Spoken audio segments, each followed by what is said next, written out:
Hello, and welcome to the Catholic Information Center. My name is Rosemary Eldridge, and I'm delighted to be here today with Noelle Mering, author and fellow at the Ethics and Public Policy Center. She's here to discuss her new book, Awake, Not Woke, a Christian Response to the Cult of Progressive Ideology. Now, you can learn more about Noelle, her previous publications, and her career by reading the event description below. And I'd also like to take a quick second to encourage you to sign up for our e-newsletter and to follow us on social media. This is the best way to stay up to date on all the programming that the CIC has to offer you. And with that, I give the screen to Noelle.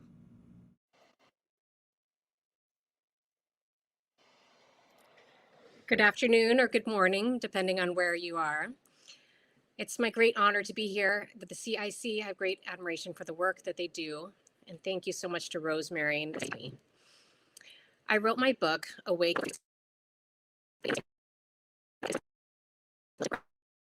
Spaces and Cancellation, that I think many of us thought was relegated to the ivory tower had began morphing more and more into the about it around 2019 after a viral news story in a Gene extended forgiveness and a female police officer who had mistakenly shot and killed his brother. And he wanted to extend that forgiveness. It was a remarkable moment.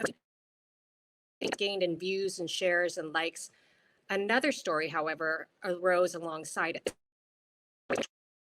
Christians were scolding those who claimed distracts us from the injustice at the core of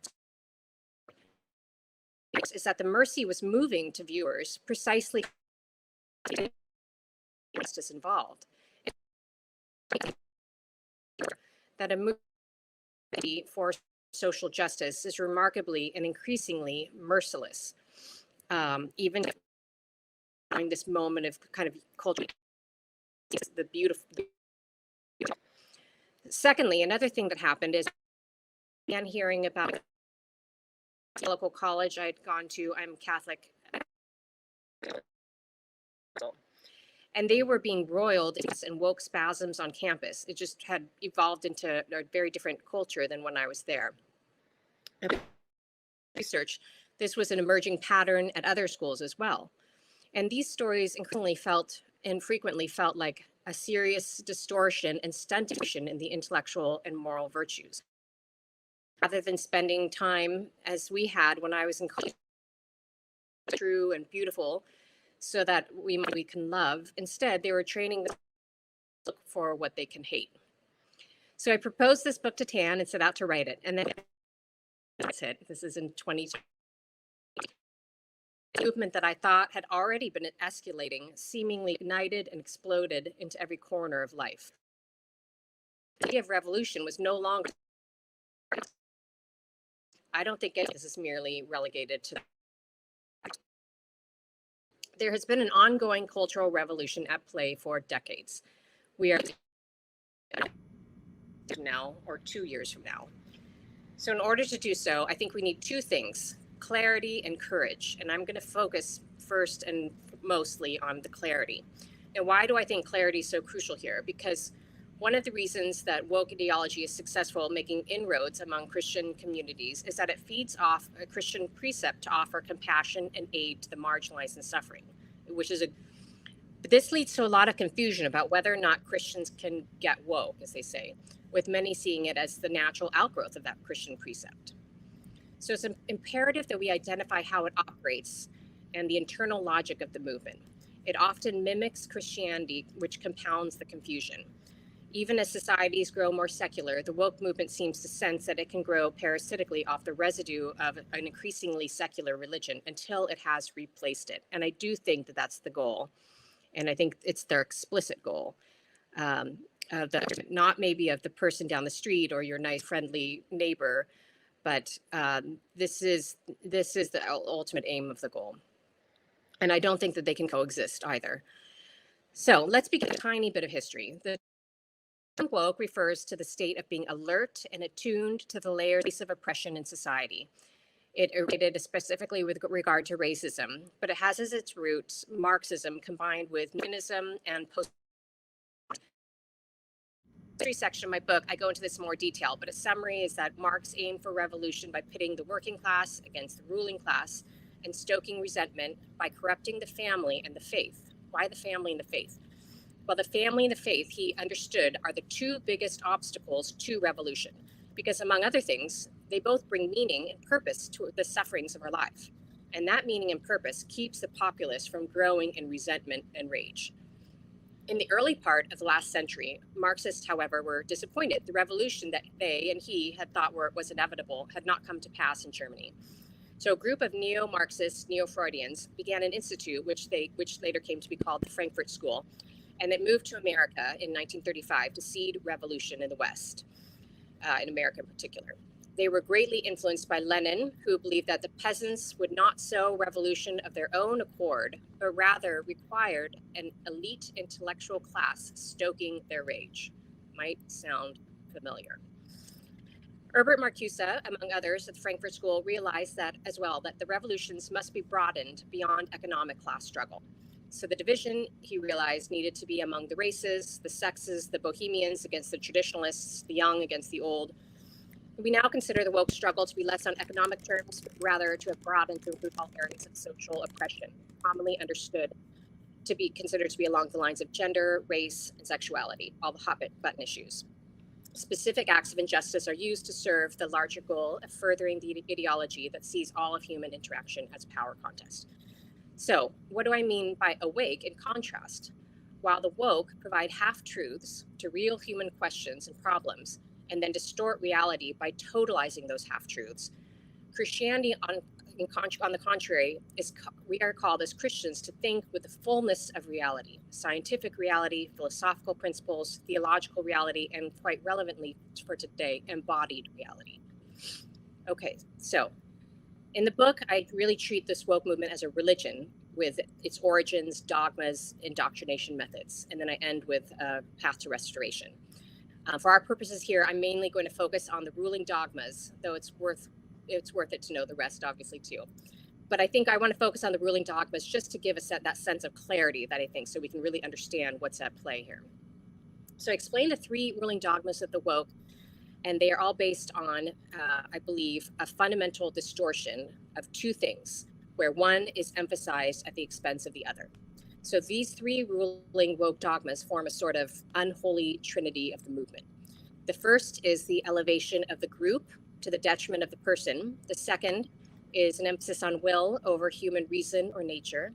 And the third is the elevation of human power in rejection of higher authority. So in a healthy, ordered paradigm, each within these pairings should work in harmony with the other. But for the woke, they are antagonists. And what are the three things rejected here in those three dogmas? Reason, person, and authority, which just happen to be the three characteristics of the logos, the word, which is the mind or reason of God. It manifests in the person of Jesus Christ, who is the author and authority of all. So, okay, let's look at the first dogma. The first one is group over person. Persons are, generally speaking, meant to be in groups. Human beings are all meant for community, and we're meant for a group. But in a healthy community, the good of the person is incorporated into the good of the group. And in an unhealthy framework, the good of the person is subordinate to the good or the power of the group. The human family is the first introduction to belonging that human being experiences. And here we can see how the group and the person are in balance, at least in a well-ordered family. The balance and harmony between group and person is immediate and intuitive. The baby longs for his mother and bonds with his father. Father and mother are given an intense drive to nurture, care for, love, protect, provide. In her book, Primal Screams, Mary Eberstadt compellingly posits that the reason we've become so tribally obsessed with oppressed group identities is directly related to the fracturing of the family as a consequence of the sexual revolution. The dramatic changes in the integrity of family life reflected in an acute increase in fatherlessness, illegitimacy, infidelity, and divorce, are not merely in correlation to the rise of identity politics. Instead, the loss of our primal identity within the family has created generations of people who are wounded, stunted, and in search of what was withheld from them. In other words, the revolutionaries from Marx to Marcuse are, of course, right in targeting the family. In losing the family, we tend to lose our very selves and are left to desperately grasp at any identity on offer to us, contrived or otherwise. It is not accidental that one of the first acts of family life is a task of naming a new member. One of the lingering visual horrors of the Holocaust are numbers tattooed on the arms of the Holocaust survivors and the dehumanization conveyed by them. In dystopian stories such as Stranger Things, a character is sometimes named with a number to indicate that she is valued as no more than one in a series. The act of naming is an indication of the belonging and identity formation that is natural to family life. It is a whisper of intimacy and irreplaceability. The child is not just anyone, she is particular. Leadership expert Dale Carnegie writes, "Remember that a person's name is to that person the sweetest and most important sound in any language." And there's good reason for that. Hearing one's name hints that to her that she is known, not for the sake of any instrumental value, but in and of herself. And in contrast, for the woke, persons are reduced to totems or instantiations of a larger group identity for the sake of the ideology. Individuals are to be treated less as individuals and more as members of either an oppressed or oppressive class. So to better understand this, let's think about how a person is defined according to Christianity versus the woke. Other than in the context of a family, questions about what it means to be human are traditionally in the West are answered by looking at universals with a reliance on a shared humanity. What is distinctively human is what we share in common and what separates us from the beasts.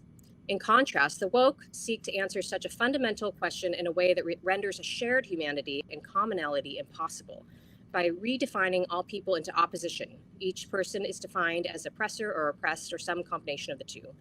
Relationships serve as a source of power struggle rather than a wellspring of connection. Another contrast, in the Orthodox Christian understanding of personal identity, is informed by as well as the universal human attributes and circumstances. But at his core, each person made in the image and likeness of God is an irreducible subject with an intellect directed toward truth and a will oriented toward the good. Because truth and goodness are transcendentals of God, at the core of our identity, by our very nature, we are defined in relationship to him in a familial way. In addition to being distinctively human by our capacity to reason, we achieve our purpose and are most fully ourselves in relationship with him. We are children invited into this relationship with love himself. It is the family, of course, that introduces us to love, pointing us to who we are and for whom we are made. In contrast, for the woke, we are not to understand ourselves in proximity to the goodness and love of God, invited into personal relationship with him, but rather in proximity to the evil and hatred of society, and known impersonally as totems of group grievance. Whereas membership in the family is personal, membership in the political tribe is abstract. Each person belongs by virtue of being an instantiation. So we see this clearly in the way the sharing in the group membership is necessary, but not sufficient. What is demanded is to share in the ideology as well. It is for the woke, it is the ideology, not the individual, which must flourish. For example, if oppression is at the core of womanhood, as the woke say, then woman's perfection exists in fighting her oppression and striving for power. I think we saw this really clearly in 2017 during the Women's March when a group of pro-life feminists wanted to have an official affiliation with the movement or the parade, and they were disavowed because they weren't pro-abortion. And they agreed with all, but because of that one thing, they were discounted. And it's because they were resisting something that is the core of fighting your oppression, according to the feminists and the woke movement. So they're denying something central to their womanhood. Another example would be a conservative gay man is not allowed to represent the gay community, or a conservative man of color will have his blackness questioned. This was echoed in a recent statement by the main author of the New York Times 1619 Project, Nicole Hannah-Jones, who said, "There's a difference between being politically Black and being racially Black." I'm not defending anyone, she said, but we all know this and should stop pretending that we don't. So someone who's racially Black can be dismissed if he's not also politically Black. He can be ignored or vilified by the movement. In lacking the correct political consciousness, such a person is repressing the core of his identity and should not have a platform. So while diversity is the stated goal, uniformity and power are the actual goals. You're only important insofar as you further the agenda. It is the group, not the person, which is valued. So one effect of this redefinition is that we begin to find our moral stature in our victimhood. Social psychologist Jonathan Haidt comments, quote, "The key idea is that the new moral culture of victimhood fosters a moral dependence and an atrophying of the ability to handle small interpersonal matters on one's own. At the same time that it weakens individuals, it creates a society of constant and intense moral conflict as people compete for status as victims or as defenders of victims," end quote. Vladimir Lenin argued that the oppressed cannot of their own accord sufficiently understand the depths of their oppression. As I said earlier, needed an intellectual class continually reminding them to be angry and feel hated. Marcuse understood this and was cunning and gifted at leading and radicalizing youth by selling them on their despair in the 1960s. Saul Alinsky was another influential radical, echoing the importance of revealing to the oppressed the depths of their misery. In his book, Rules for Radicals, he speaks to the necessity of, quote, rubbing raw the sores of discontent, end quote, in order to galvanize people for radical social change. Alinsky knew the revolution would not come without a militant and uncompromising commitment to fueling division in the populace. This effort at narrative-driven political demonization happens regularly. It can be. Conservatives are not immune to it. Christians are not immune to it. Everyone is susceptible to this sort of political tribalism. The difference is Christianity is a corrective for it, but it is an explicit strategy that flows right from the heart of identity politics. It's a feature, not a bug. When situated within the whole of woke ideology, it becomes particularly pernicious.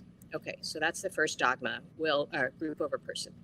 So what is the second poisonous dogma? Is the emphasis on will to the detriment of reason or nature. So this is where the neo-Marxism of the first distortion is married to the neo-Freudianism of the Frankfurt School. It's this phenomenon of emphasizing the will over reason or nature is often referred to as therapeutic culture or expressive individualism. It's a specific name, not a generic name, so it's not condemning therapy generally. It's condemning a particular philosophy that was Freudian. So for a personalism based on therapeutic values, our reason for existence is expression, to acknowledge, reveal, and live out our authentic selves based on our personal desires, especially our sexual desires. So the concept here is that there is a moral order. The concept that there is a moral order to the universe must be rejected if personal flourishing depends on the revelation and expression of a core identity that is identical with our personal predilections. Societal taboos that limit our true selves are an irrational means of repression in this framework. The central therapeutic values are three things: individuality, authenticity, and liberation. So the more unconventional the sexual desire, the more potential a person has for fully living out the therapeutic values of individuality, authenticity, and liberation. The therapeutic value of authenticity, which requires full and unashamed transparency of the sexual self, carries greater value the more perverse desires are expressed. Such desires require greater defiance of social norms, and so give rise to greater liberation in the expression of the inner self. So queer culture is the most effective apostle of this transformation from repression to liberation, for just this reason. So this explains the popularity of phrases such as "fly your freak flag," which actually was a song in the children's theatrical production of Shrek. And this is why pride parades tend to be a competition of the most bizarre and outlandish presentation of self. Okay, so these messages are seeded in multiple ways and through various channels to reorient children in particular and fulfill what the revolutionaries deemed as the necessary liberation of the therapeutic self.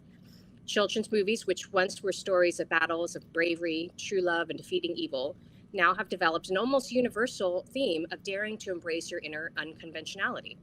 While this sort of lesson might have its place if someone has born with a disfigured face or has some other has a quirky personality, can be a good and helpful message.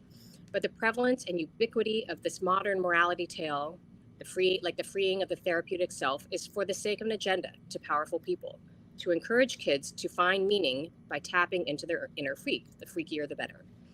In the children's movie Frozen, Elsa has a secret that makes her different. Her concerned parents take her to see the wise trolls who declare that she was born this way. She hides her secret, keeping herself in a metaphorical closet. Characters sing about how love is an open door, reinforcing the in the closet theme. When the more traditional people in the village discover that she is different, they condemn her. confirming to the audience that the true villains in life are the dominant oppressors upholding normativity. Elsa moves to the mountains and transforms herself into a fabulous queen of her own universe, and in triumphant coming out anthem, Let It Go, she sings about how she no longer has to be the good girl. Quote, no right, no wrong, no rules for me, I'm free, end quote. Time and again, the message is the unconventional person, the societal freak, the X-Men mutants, these are the heroes. Again, this can be a helpful message in some ways. We do, and you can imagine that someone born with disability, for example, are able to achieve despite some odds or some challenges that he was born with, can reveal a courageous human spirit and be a truly heroic story. But this message is repackaged, repeated, increasingly clearly agendized, not for the sake of true heroism, for the sake of expressive individualism or the elevation of the human will over reason and nature. To give another example, well, I'm going to actually skip that one. I think you guys get the point. So this is not, I do want to say though, this is not the fever pitch culture war of paranoid hysteria. This is truly an unabashed ideology that's hoping to evangelize and indoctrinate the young into its dogmas and practices. And it makes sense. I'm not going to talk about it now, but in the book, I do have a segment that talks about one of the woke precepts being innocence is dominance, and why innocence in particular has to be corrupted. Okay. Freudian thought married well with identity politics. The connective tissue between these two, the first dogma of the group tribalism, and then the second dogma of the Freudian therapeutic self, is that oppression can be either external from another group, oppressive group, or internal from your own repression of your sexual desire. So liberation has to be about both. Liberation has to be about triumphing over an oppressive group, but also triumphing over your own tendency to defer to a moral norm or to repress an inner desire. Giving into self is not only a human right, but it's a virtue, according to this ideology. So this idea that human nature was a sort of putty that we can mold at will, that there's no stable human nature, has been intrinsic to Marxist thought from Mao to Pol Pot, and has gained easy traction with progressives in the West. It was notoriously enshrined in the Supreme Court when Justice Anthony Kennedy in the 1992 case of Planned Parenthood versus Casey said, quote, at the heart of liberty is the right to define one's own concept of existence, of meaning, of the universe, and of the mystery of human life, end quote. Echoing this sentiment, Hillary Clinton wrote that her goal was to, quote, remold society by redefining what it means to be a human being in the 20th century. Perhaps the second dogma is most typified by the transgender movement. And here you can really see how the woke dissemble and prey upon the natural human desire to be compassionate. The trans movement, they say, is for the sake of including a few marginalized people who suffer greatly. And this has a truth in it. They do suffer greatly and deserve utter compassion from us. But their argument is this is not going to affect you, so why not allow this to become a normalized process of reversing changing our genders? Is that not the road to compassion? The movement is an ideological bomb that tells all of us and is asking all of us to accept that there is no moral order, which flows from the very nature of God, that the universe he created and our very bodies, that this order is not a roadmap to human flourishing, but rather an oppressive force by which we are victimized. It is an ideological bomb meant to destabilize the human person and our concepts of the human person. If we can be anything in defiance of bodily reality, then our bodies are meaningless, which means that we are meaningless. It turns out that a person has to be nothing in order to say that he can be anything. Okay, the third dogma. This one is power over authority. Mao Zedong, in a famous essay, wrote that men in China were subject to domination of three systems of authority: political authority, familial authority, and religious authority. And for women, he added a fourth, the patriarchy. As a display of severing themselves from these binding ropes of authority, Mao wrote of the necessity of the peasants to overthrow the landlords, whom he declared were the backbone of all the other systems of authority. With the political authority of the landlords overturned, Mao claimed, the authority of the family, of religion, and of the husband would begin to totter. As economies faltered, more wives would be required to work, leading to less dependency on the patriarchal structure of the family. As the family authority eroded, so would religious authority. The Chinese Communist Party highlighted the class status of villagers with color-coded strips of cloth, white for landlords, yellow for middle peasants, and red for poor peasants. This served to help the populace see one another primarily as totems of his group identity and identify which individuals deserved retribution for their class background. Peasant resentment was stoked by the party into fierce rage and violence against their oppressors. But as Mao said in an essay, it was the concept of authority itself which was the final target. Churches were emptied, damaged, sometimes destroyed. Religious vestments and books were burned. Christians were driven from their homes, made to wear dunce caps, and forced to live in miserable conditions. Bishops, priests, and nuns were forced into labor camps. A priest was thrown into the fire after fainting from abuse. A sister refused to trample a statue of the Blessed Virgin Mary and was beaten to death with sticks. The destructions in statues and iconoclasm that we see gaining speed in the US now consistently precedes revolutions, and it's not accidental, but rather part of the necessary reprogramming that must occur for a new man and a new society to be erected from the ashes.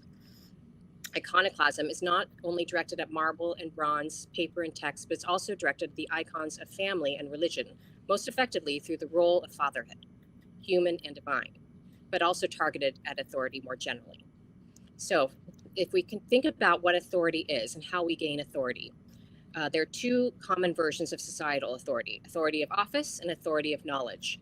When we speak of someone having authority by virtue of his office, we mean that he holds a commission issued by some higher power. When we speak of someone having a teaching authority, for example, we mean that a person has a superior knowledge or powers of judgment. In both cases, the power is bestowed and grounded in something higher than the individual. Authority, without being grounded in something higher, becomes a mere human power.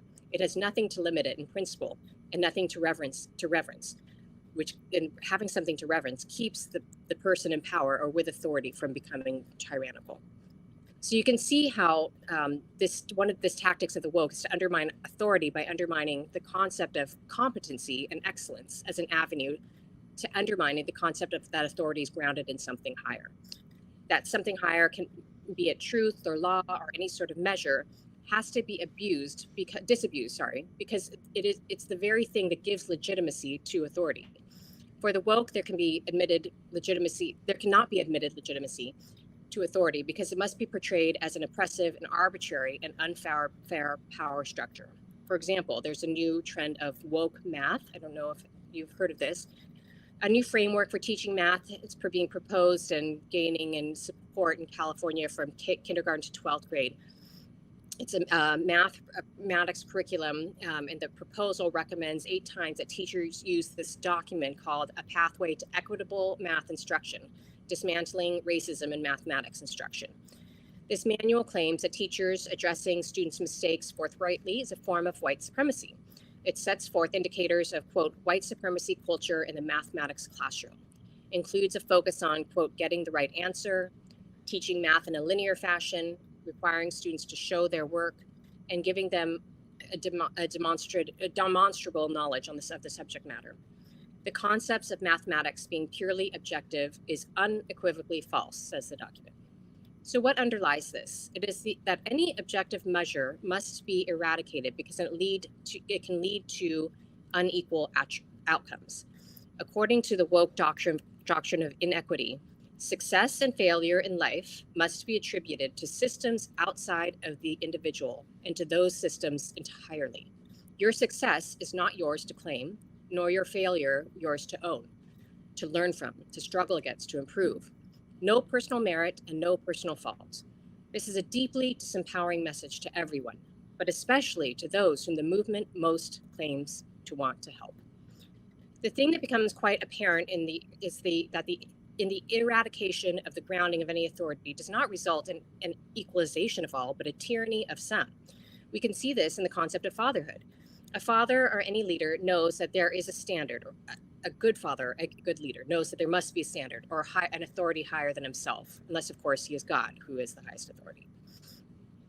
Now, although the concept of fatherhood can be corrupted and has been corrupted for a long time, distorting our understanding of authority in general, still, most people can at least reason about what a good fatherhood ought to look like.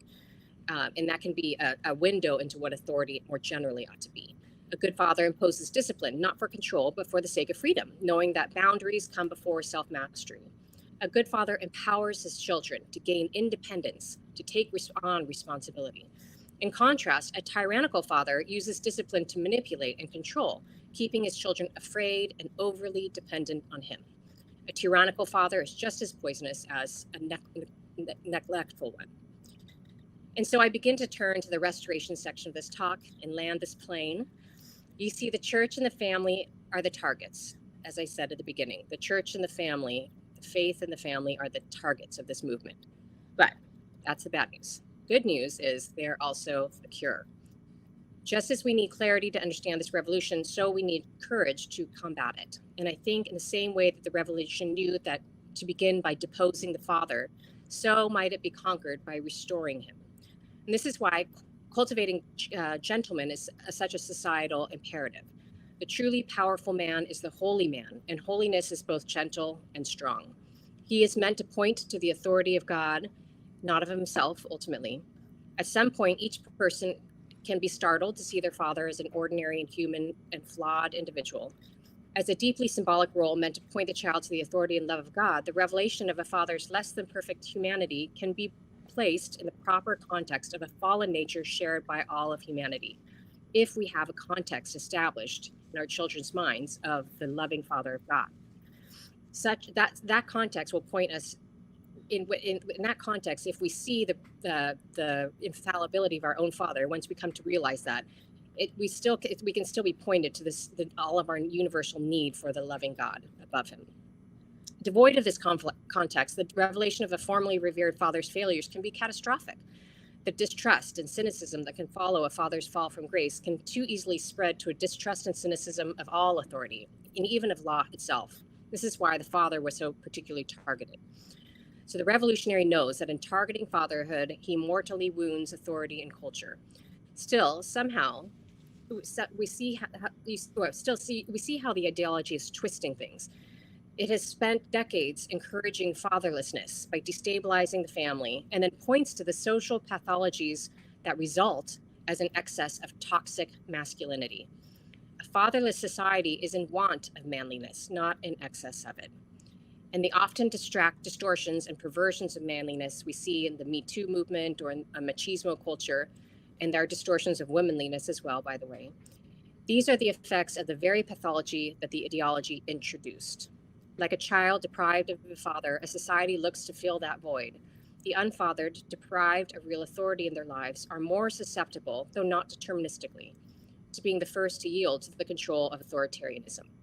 I'm not talking about a particular person having a particular fatherlessness, but rather fatherlessness in a more broad way, a culture without society, without authority imprinted into it.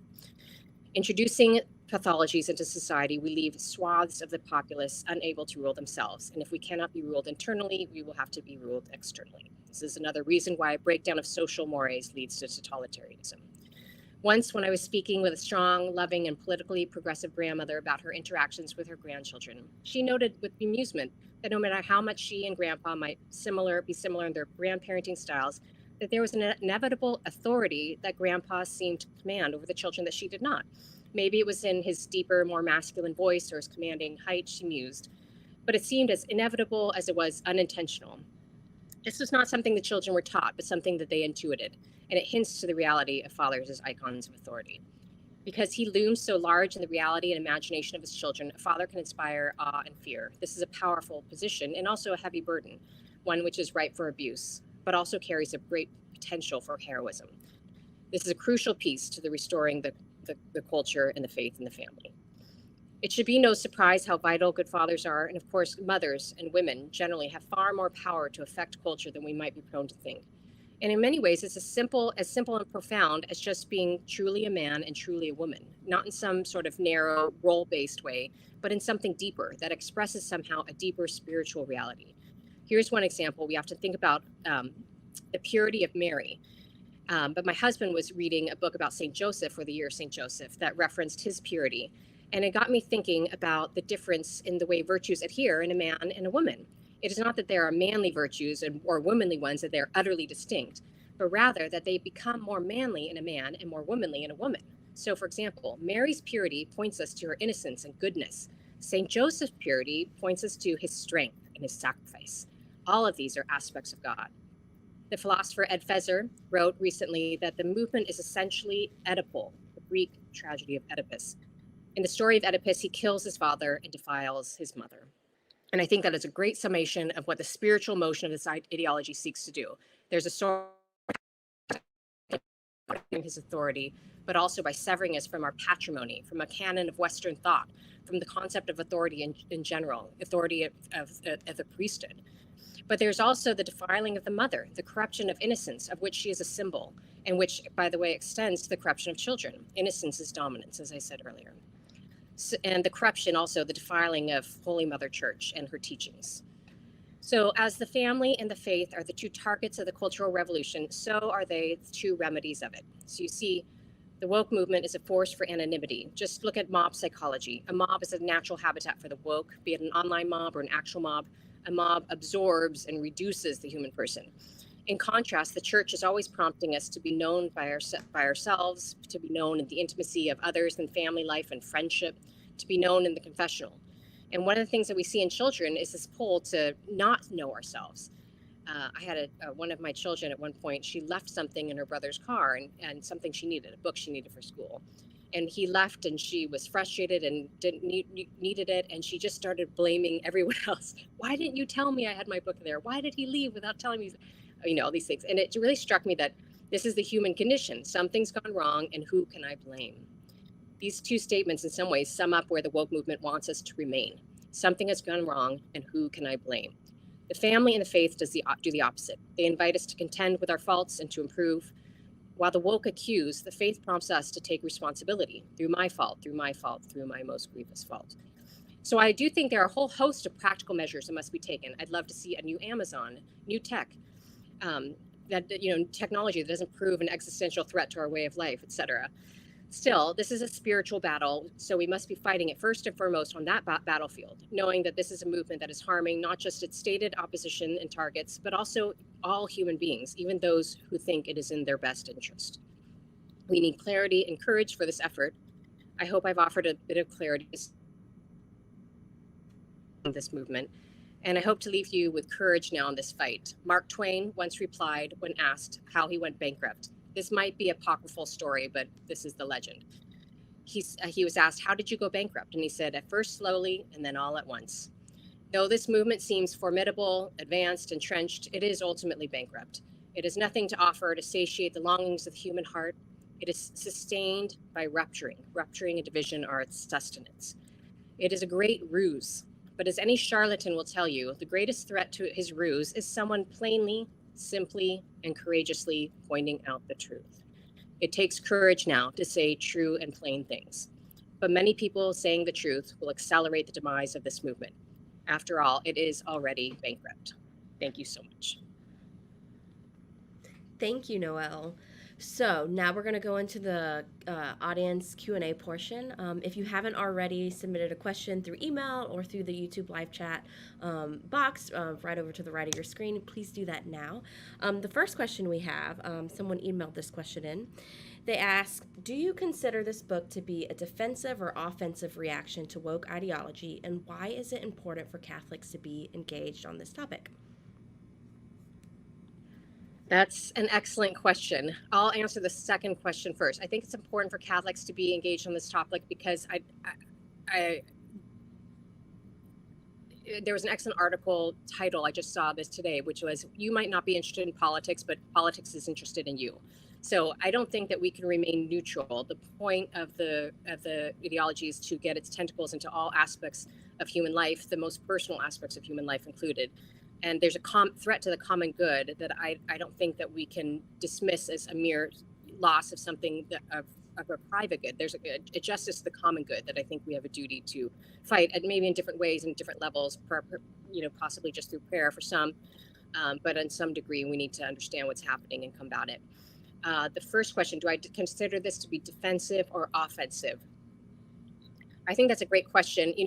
Carrie, my co-author for Theology of Home, we often talk about how when we talk about politics and the culture war stuff, we're often playing on defense. And our Theology of Home books were kind of an offense in the sense that we were putting forth a beautiful vision of what we thought embodied, the fullness of life can look like. But I do think that this book is both. I'm defending, the church and the faith and the family have been under attack, and so I'm defending the goodness of them. But I think I am doing it in sort of a proactive, offensive way, not just by attacking or criticizing the woke, but by showing it in contrast to the faith and to the truth, and elevating that, hopefully, in that comparison. Our next question is: it seems to me that the main victims of these errors are children, and that we have we have to actively and passionately educate our children about all of these issues. Otherwise, since they are wading in the sewage, they will definitely pick up some sort of infection. What suggestions do you have in regards to educating our kids on this huge topic? That's a great question too, and a big one. I mean, I always say that the first, I didn't invent this idea, obviously, but the first thing you want to do is to have a really positive and joyful home, because you want your kids are going to be told at some point that, traditional family life is oppressive or stupid or boring. And so the more we can communicate the goodness and the joy of that life, then the more that message will fall on deaf ears. And a large part of that is even just the virtue of fun. I mean, I think that families should be having fun together. So that's maybe a simple answer. But to be more specific, I think it's really important to understand what's happening in their school. A lot of schools are really promoting this stuff. And I don't think we can be complacent about that. I do understand it to be a type of poison injected into kids that distorts their understanding, their worldview. So I think we need to know if this is happening in their school and take responsibility of their education if so. And thirdly, I think just through as they grow up, just being friends with them, just that being a voice that they can come to, and if they feel confusion, just to be able to be a sounding board as they become adults as well. I think your answer to that is a really good segue into this next question. And, wokeness has permeated so much of our culture: Hollywood, journalism, medicine. You talked about Amazon, schools, etc. And all of this can seem a little bit overwhelming. This can seem overwhelming. And what are the best, how can we best, hold on, sorry. Where should Catholics focus their efforts on this? That's a great question. I mean, first and foremost, as I talked about in the talk, it is a spiritual battle. So I think we really need to be arming and equipping ourselves with staying close to the sacraments and praying, and trying to live most fully the Catholic life in our own personal lives. As far as practical efforts, there's a number of things happening. A friend of mine, Matt Peterson's starting something called New Foundings. They're trying to directly compete and establish a new tech, new magazines, new everything. They're doing a lot of good work. Carrie and I started theologyofhome.com to combat the poisonous messages given to women. So we have media that we put out every day with things from decorating to organization to fashion to faith. And I think the idea was that the Marxists really got to women through the magazines, through the culture, through these things that seemed maybe superficial, but really aren't. And that's where the women were, where their attention was going, but then they laced it with all of this ideology. And so, I think the more that we can combat that through establishing new avenues of culture, that's a great practical solution. You talk about this being a spiritual battle, and one of our questions is: did you experience any spiritual attacks while you wrote this book? I actually did, and it was something I've not gone through before in my life. But it was in chapter 7, which is the crowd and the victim, and that's the chapter when I get into how innocence is dominance. And because of that, I really had to research the corruption of women and children. And at one point, even researched this is so dark, but there's a satanic ritual for when you're going to have an abortion, that there are certain things you're supposed to say. They're like chants or something. And I had never heard of that before. And it was such an inversion of the faith, and it felt deeply diabolical to me. And it was nothing. It's crazy in my, that I experienced, but I did feel sort of a bearing down for a few days, and just like a darkness and this weight of something. And I talked to my spiritual director about it, and he gave me good advice, and it was over pretty quickly. But there's a lot of dark stuff, and I think that I didn't want to know it, but I felt like I had to go there to some degree. So yeah, I did feel a bit of that. you talk, about this whole topic can feel a little heavy and overwhelming. And when you were answering the one question about what can we do to within our families to combat this, and you talked about having fun with your families, do you have any other recommendations for people in their on like the spiritual side, on their developing a healthy prayer life with their family or going to spiritual direction like you just talked about, in order to combat the heaviness of this topic, and in order to stay you know a joyful Catholic who can radiate that joy and happiness that Christ brings to our life, as we tackle this heavy issue? Yeah, I mean, I think the first thing that comes to mind, and I do spend a little bit of time in the book talking about, is the importance of frequent confession. I think that confession, to my mind, is such an antidote to the tribalism of politics. So, where the tribalism encourages us to constantly look outside of ourselves to see what's going wrong with the world and to dwell on the faults of others or the faults of the ideology or the faults of our political opponent or whomever. Confession is such a continual reminder to look inward and to, the more we see our sins, the more we see our need, the more we look for a savior, and the more mercy we have on others. So I think, that's really crucial because we want to make sure that we are fighting an ideology, not human beings. And I mean, I've had the same temptation where I'll think about people I know who subscribe to it, and then I'll start stewing that they think, why do they think this way? And that's not healthy. And these, they're people that I love and that I enjoy. And so I think to try to curb that tendency as much as possible is really crucial. So, how would you respond to your critics who say that you are otherwising these woke individuals in maybe a not so charitable way? Yeah, no, I have gotten that criticism. I think number one, I really wrote this book not to own the libs or something or make a political point. I really wrote it truly out of concern and love for human person, because I saw it first and foremost of hurting the people that it's trying to help. It ultimately ends up being a really racist movement. They discredit the achievements and the potential of Black people insanely. So, and extraordinarily harmful to women.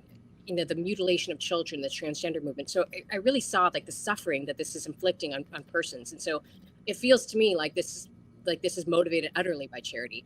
I understand that people are saying that. And part of the reason why people might think, well, as Christians, we shouldn't be condemning, the woke movement, because it's making it seem to us versus them.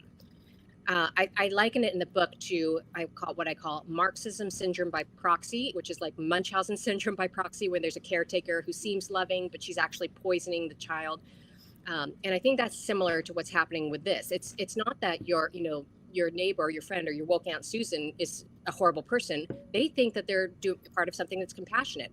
So in other words, it's the ideology that's inflicting this poison into them. It's not them that's trying to harm, the country or the society. So I think as much as we can tease that out and separate it.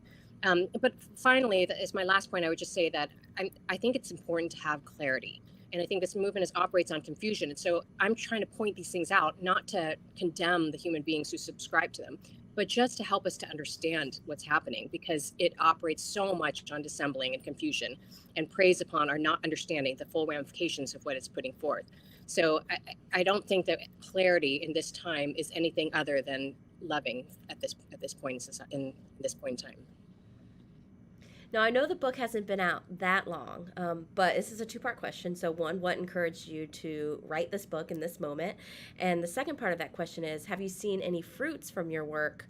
Has anybody emailed you or reached out to you saying, that this book has really transformed my life and how I, view wokeism, and how and going to transform the way I engage with the culture?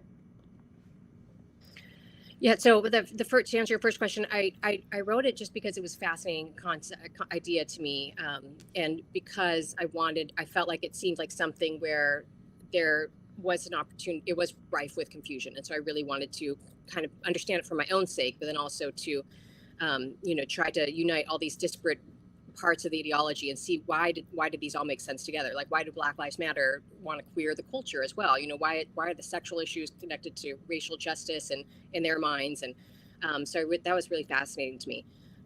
And then about people's feedback, yeah, I've actually had great feedback. mostly from a lot of strangers. I've gotten a lot of emails, messages on social media, but also a few friends who were kind of on the more progressive side who have said that they've really seen, not just because of my book, but just as society's become so much harsher, it's made them less comfortable with their position, and that reading the book or listening to talks I've given has helped and lent some clarity. So I'm utterly honored that I could be of service in any way. And I'm sure I fully expect there to be a lot of negative feedback coming too. So that's okay too. That seems to be all the questions that we have. So I'd just like to give you the screen for like the last word. What would you like to leave our audience with? And then also to remind our audience that you can pick up your copy of this book at the Catholic Information Center or on Amazon. But I would encourage you to support the CIC if you're local here in the Washington, D.C. area. Nicole, I want to leave you with the final word. Well, Noelle. Sorry, I didn't mean to call you Nicole. Sorry about that, Noelle. My apologies. It's funny is that's been happening my whole life. I always get called Nicole, and I have a sister named Nicole, so I don't mind it at all. I respond to Nicole. I thank you so much, Rosemary, everyone at the CIC, and everyone who took time out of their day. I know it's hard to give an hour to attention to something when we're all so busy. So I really, truly appreciate and am honored that anyone would give their time and attention to this. And I would just, again, encourage just everyone listening to, that clarity and courage. I think that the only way a lie is sustained is by people being too afraid to expose it. So, that doesn't mean we go around and screaming at everyone that their ideology is wrong, but that where we are called to, we speak the truth with clarity and conviction and courage, and unite with other people who are willing to do that and want to find creative solutions, because there's a lot of people out there who are working towards creative solutions. And I think we need to join that effort. And this can be a moment of transformation for the good if we can all band together and out of love and truth, really try to make sure that our society creates a worldview where people can really flourish and find happiness. You can stay in touch with me on theologyofhome.com by subscribing, or my personal website, noellemering.com. Thank you guys so much.